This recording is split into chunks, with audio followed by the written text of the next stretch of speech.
Hello, ഇന്നത്തെ എൻ്റെ വീഡിയോയിൽ ഞാൻ കാണിക്കാൻ പോകുന്നത് നമ്മുടെ 5-ാമത്തെ ദിവസത്തെ അത്തപ്പൂക്കളാണ്. അപ്പോൾ ഇന്ന് നമ്മൾ ഇതിനകത്തുള്ള പ്രത്യേകത എന്നാന്ന് വെച്ച് കഴിഞ്ഞാൽ, നമ്മൾ ഇത്രയും ദിവസം നമ്മൾ ചുവപ്പ്, നീല അങ്ങനെ ഓരോ ദിവസവും മാറ്റി നമ്മൾ ഇട്ടുകൊണ്ടിരുന്നത്. ഇപ്പോൾ നമുക്ക് ഇന്നത്തെ പ്രത്യേകതയായിട്ടുള്ളത്, ഇന്നലെ വൈകുന്നേരം ഞാൻ പഠിച്ചിട്ടുള്ള ഇത് വെച്ച് ഞാൻ ഇന്നലെ വൈകുന്നേരം പൂക്കളൊക്കെ മാറ്റി ഞാനൊരു കുറച്ച് മണ്ണൊക്കെ എടുത്തുകൊണ്ട് വന്ന് പൂത്തറ ഇന്നലെ കെട്ടിയത്. 5-ാമത്തെ ദിവസം നമ്മൾ പുതിയ പൂത്തറയിലേക്കാണ് പൂക്കളിട്ടത്. അപ്പം ഞാനിങ്ങനെ തട്ടായിട്ടുള്ള പൂക്കളം അല്ല ഇട്ടത്, ഞാനിങ്ങനെ ഒരു കുറച്ച് പൊങ്ങിയിട്ട് ഇങ്ങനെ താഴ്ന്ന് മല പോലെ വന്ന രീതിയിലാണ് ഇട്ടത്, അധികം ഉയർത്തിയിട്ടില്ല. അപ്പോൾ അങ്ങനെയാണ് ഞാനിപ്പോൾ ഇന്ന് പൂത്തറ ഇട്ടേക്കണം. അപ്പോൾ ഇത് കണ്ടോ, ഇതിനകത്ത് പ്രത്യേകതയായിട്ടുള്ളത് നമ്മൾ ഇന്ന് ഈ പൂപ്പട കുത്തുന്നതായിട്ടാണത്. അപ്പോൾ വൈകുന്നേരം നമ്മൾ ചാണകം എടുത്തുകൊണ്ട് വന്ന് തറയെ മണ്ണൊക്കെ ഇട്ട് നമ്മൾ മല പോലെയൊക്കെ ഉയർത്തിപ്പോണത് ഉറപ്പിച്ച് ചാണകം ഇട്ട് മെഴുകി,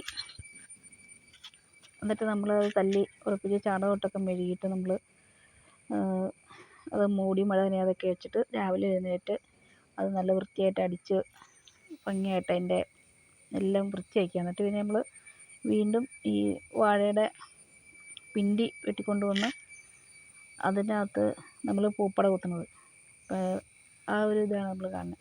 അതിൻ്റെ കൃഷ്ണകിരീടം ഒരു പൂവങ്ങ് വെച്ച് കഴിഞ്ഞാൽ ഇച്ചിരി നല്ല ഭംഗിയായിട്ട് ഇരുന്നോളൂ എന്ന് ഓർത്ത് നമ്മൾ ആ കൃഷ്ണകിരീടം നമ്മൾ വെച്ചിട്ടുള്ള പ്രത്യേകത ഈ വർഷം ഞാൻ ചെയ്തേക്കണം. അല്ലെങ്കിൽ ഞാൻ ഈ ചെമ്പരത്തി പൂവൊക്കെയാണ് നമ്മൾ വെക്കാറ്. പൂവ് കിട്ടുന്നതനുസരിച്ചല്ലേ നമുക്ക് ഇത് ചെയ്യാൻ പറ്റുള്ളൂ. ഇതൊരു സ്ക്രീനിൽ ഒന്നുമില്ല. അപ്പോൾ നമ്മുടെ വാതിലിൻ്റെ വടക്കുവശത്തുള്ള വാതിലിനെ കവർ ചെയ്തു അപ്പോൾ ഈ പൂ നിൽക്കണേട്ടോ. ഇന്നലെ ഇട്ടതിനേക്കാൾ 2 ലെയറും കൂടി നമ്മളിന്ന് കൂടുതൽ ഇടണമല്ലോ.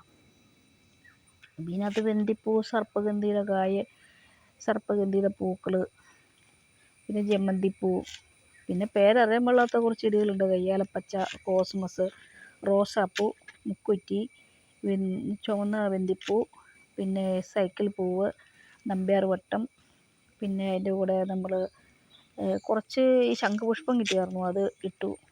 പിന്നെ ഈ പറഞ്ഞ കാട്ടിലിരിക്കണ അതും ഇതും എല്ലാം പേരറിയാൻ പാടില്ലാത്തതുകൊണ്ട് ഒരു മുളക് പൂ എന്ന് പറഞ്ഞൊരു ചെമ്പരത്തി പൂ പോലെ ഇരിക്കണേ, ഇതെല്ലാം കൂടി ചേർത്താണെന്ന്. പിന്നെ പ്രധാനമായിട്ടും തുമ്പ, തുളസി, മുക്കുറ്റി, അത് മുഖ്യമായിട്ടും വേണമല്ലോ, എല്ലാ ദിവസവും വേണം.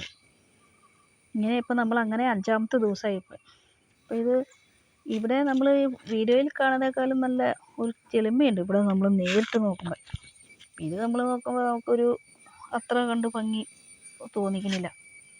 ഇത് കണ്ടോ, ഇതാണ് ഇന്നത്തെ എൻ്റെ അത്തപ്പൂക്കളത്തിൻ്റെ പ്രത്യേകത, പൂക്കളും. ഈ വീഡിയോ എല്ലാവർക്കും ഇഷ്ടപ്പെട്ടു എന്ന് വിചാരിക്കുന്നു. 5-ാമത്തെ ദിവസത്തിൻ്റെ പ്രത്യേകതയാണ് ഇപ്പം ഞാനിന്ന് ഈ പറഞ്ഞ പൂപ്പട കുത്തുന്നതിൻ്റെ പ്രത്യേകത. ബാക്കി നമുക്കിന്ന് എന്തെല്ലാ പൂക്കളും ഇടാം, ഉള്ളതിനനുസരിച്ച് എല്ലാ പൂക്കളും ഇടാം നമുക്ക്. കനകാമ്പരമൊക്കെ ഞാൻ ഇതിൽ ഉൾപ്പെടുത്തിയിട്ടുണ്ട്. ഒറിജിനൽ നീല കിട്ടാത്തതാണ് നമ്മൾ ഈ കനകാമ്പരം ഇട്ട് നീല പോലെ കാണിക്കുന്നത്.